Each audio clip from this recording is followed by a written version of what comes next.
Maraming salamat, Secretary Marianito Roque, sa iyong pagpakilala sa akin.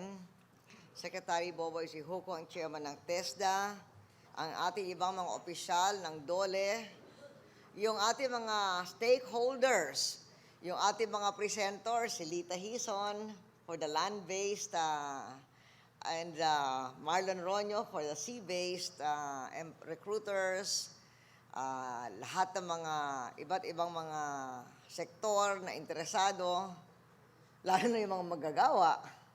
Thank you all for coming. I called for this second round of the Job Summit to focus on overseas employment. And I'm very glad to hear from the report of Undersecretary Padilla that there are 500,000 jobs available abroad because we have lost about 5,000 jobs. So for every worker who has lost his or her job, 100 are waiting, depending on the skills. In this second round, people on the ground, like labor attachés and welfare officers, have been invited. I asked for at least one for Asia. Saan ang ating labor attaché or welfare officer mula sa Asia? Okay, very good. Thank you. For the Middle East, saan yung taga Middle East natin? Very good. Yes. Saudi and? Okay. And Al-Khobar. Okay. Siyempre, kasi Saudi has 1.5 million of our 8 million people abroad. Europe, Geneva, and Americas, from Canada.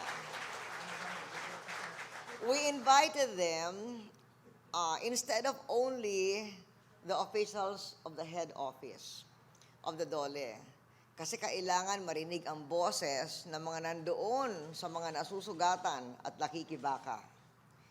And I have often said that in recent months, we were lucky to be less battered than others during the initial surge of the global economic crisis because we have worked hard to be lucky.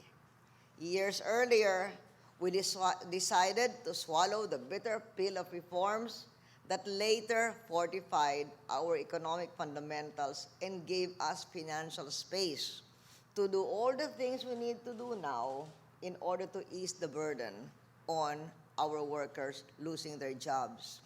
We raised revenues, we cracked down on smugglers, we reformed our tax collection system, our banking laws and practices. We borrowed sparingly, we brought down our foreign debts, and we spent prudently, even as we moved fast to improve our human and physical infrastructure, lalo na ang ating human infrastructure na kailangan ngayon. The result of our tough choices are evident.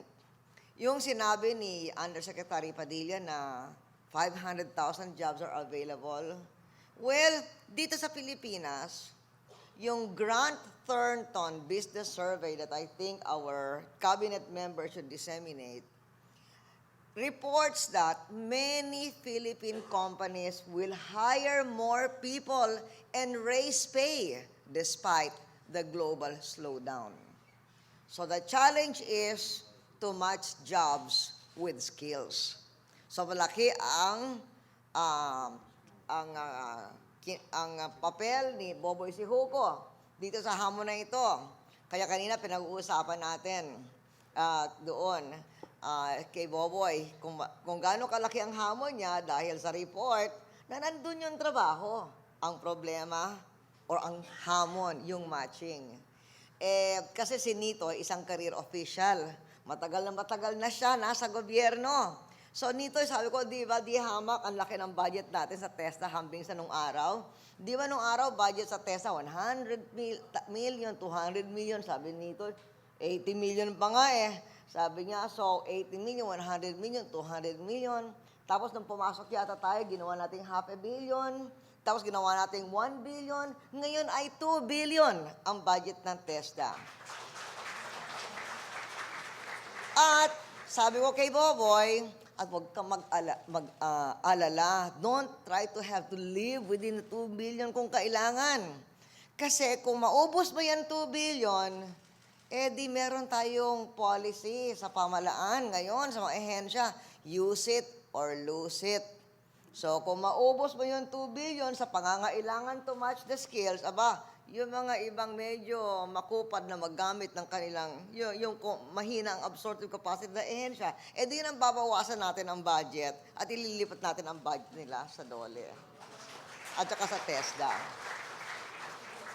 So the message is, let us join hands against the global crisis.